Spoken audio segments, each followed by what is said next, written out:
So, moving on to the strength circuit. So we've already warmed up the main lift of the day. For today, of course, it's overhead press. We're doing a Z press in this workout that I'm explaining, but I'm also going to give some options. So what I do for the strength circuit is we go for 3 rounds. We're keeping that about 15 to 20 minutes. Within the strength circuit, the way that these are structured, and I didn't write this out there, within the the exclusive videos that are part of the manual, I go into this extensively, why I've chosen specific exercises within each circuit. But essentially what I'm doing here with overhead press, the first exercise is going to be any sort of pull or a row. Second exercise is our main lift. And then the third exercise for this day, I've got a core exercise, okay? You could also throw in a fourth exercise if you wanted to make it more conditioning focused for the day. Something that I would say like a cardio interval, but I didn't do that on this specific day. So what I did do is I included what I call an optional challenge, okay? So at any point during this strength circuit, people have the option to do a max duration wall sit. I'm really big on wall sits for numerous reasons. So they can go go through a round of these 3 exercises and then go and hang out on the wall for as long as they can hold it. Okay, try to set a personal record with that. So yeah, just to give them the option to do that. I feel like it's fun, and why not? So what I did for this day is our first exercise, I have what I call a seated rope climb. So that's essentially where I've got a 12-foot rack that it has a rope attached to it. So what we do with the seated rope climb, because I don't have anyone that's able to do a full rope climb, of course that would be an option here if you do. But we've got the rope dangling down and you're holding onto it and you're starting from either laying on your back or kind of in a slightly seated, tilted back position. And you're essentially using as much of your upper body as you need to while being able to use your legs to help out to bring yourself up to standing and then controlling yourself back to the floor. So I've got several different variations of that based on if your legs are more bent versus straight, if you're more planked out. But it's funny how my clients really like those. It's a neat exercise because it's when you're gripping the rope is fat, okay? So we're working a lot with grip strength on that, big time. But it's also, we've got kind of a horizontal as well as a vertical kind of pulling motion going on, so that's kind of nifty. So seated rope climbs for 3 to 5 reps. So each time a person comes up and comes back down, that's a rep. Second exercise is our main lift. So for this day, we have Z press, okay, with a barbell. So the first round of this circuit, you're going to be working with 75% of your 1 rep max for 5 to 7 plus reps. Okay, so I just want to clarify. Again, we work with maxes in here and we work off of that. I tend to use 90 to 95% of the 1 rep max as a training max. I like to slice a little bit off the top because I feel like that just keeps people, it gives a nice little buffer, okay? I talk about that a little bit more in the manual too, but I've given a range with this program as far as our reps because, and then also I've included what are called plus sets. So that's the 5 to 7 plus. Because I feel that that's important. Like if someone comes in and we're saying you have to do, this many reps on this set and they aren't feeling up to par that day, maybe they slept crappily, they're stressed out, they just aren't feeling good that day. What I've discovered through giving rep ranges as well as the plus sets is it's allowed me to kind of suit everybody's needs each and every day. So if someone comes in and they're feeling super strong and they want to beast it that day, then they could do more than the prescribed reps with that plus set. Okay, so that's just giving people options. We love options. So the first work set is the 75% for 5 to 7 plus reps. The third exercise is a band chop in half kneeling for 6 to 8 on each side. So we're just taking the band across and down at the hip. You could also do that with a cable, okay?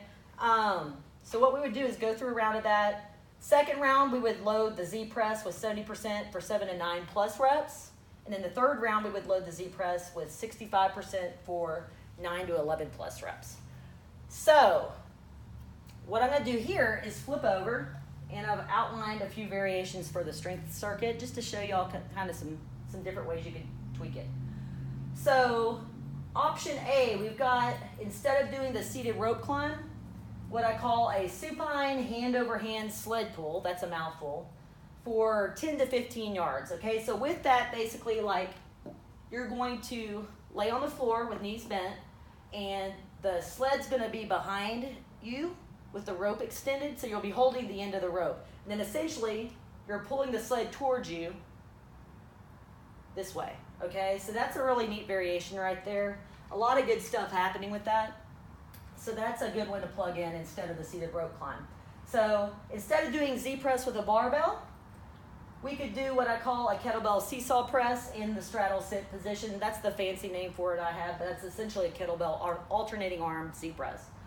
Okay, so just sitting in that straddle sit, alternating the arms with the kettlebells, no big deal.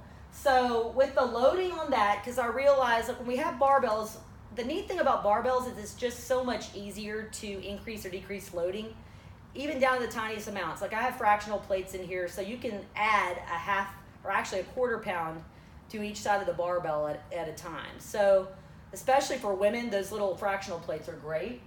But I understand that like with kettlebells, dumbbells, and other implements, it's harder to make those little jumps in, or subtractions in weight. So what you could do with the kettlebell, with a pair of kettlebells, is essentially go heavier for 5 to 7 plus on a side, lighter for 7 to 9 plus reps on a side on that second round, and then even lighter than that for 9 to 11 reps or plus reps on the third round, okay? If that's not possible, you could just do straight weight, okay? This whole program, I've got a loading scheme mapped out for you guys, okay? Based on using a 1 rep max or theoretical 1 rep max. So obviously, like that's gonna be a little bit trickier to work with if we're talking kettlebells or dumbbells. So you could completely erase that loading scheme out of this program and substitute any other, okay?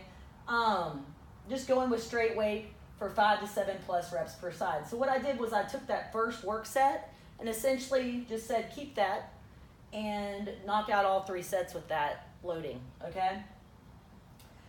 Option B, third exercise, which we had the band chop and the half kneeling. We could substitute a kettlebell chop and half kneeling, which is essentially the same movement pattern, just holding the horns of the kettlebell and bringing it up and across the body and back down. So option B for the strength circuit, I put in, we could do any pull-up or chin-up variation, okay? And that includes what I call a squatty pull-up, which is essentially you're assisting using your lower body, okay? I know a lot of people like to do band-assisted pull-ups. It's not my favorite variation, but that's one. And you could even go so far as to say like a ring row or a suspension trainer row could be substituted in there too. So lots of options.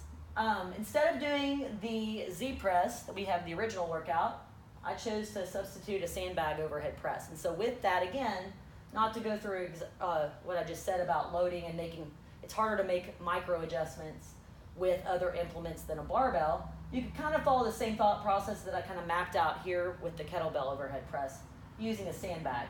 So unless you have like a crap ton of sandbags in your gym, it's going to be hard to kind of tweak the loading, 2.5 pounds off of this one or 5 pounds or whatever. Like mine tend to stay at 10 pounds, 20 pounds, and then I have like the big dude that goes anywhere from 40 to 80. So what you could do there is just, again, stay with a straight weight for 5 to 7 plus reps per set. Third exercise, instead of doing the chop, we could do one of my favorite core movements with the sandbag, which is what I call a side plank iso pull. So I tend to prescribe 2 to 3 reps of 10 seconds, actually 5 to 10 seconds depending on the person, per side per set. So coming up and holding with max tension for 10 seconds, coming down and resting for roughly 5, bringing it back up for another max tension 10-second hold, and then doing that on the other side. So that sucker is money. That's a great variation of a side plank. We don't even do basic side planks ever in here anymore.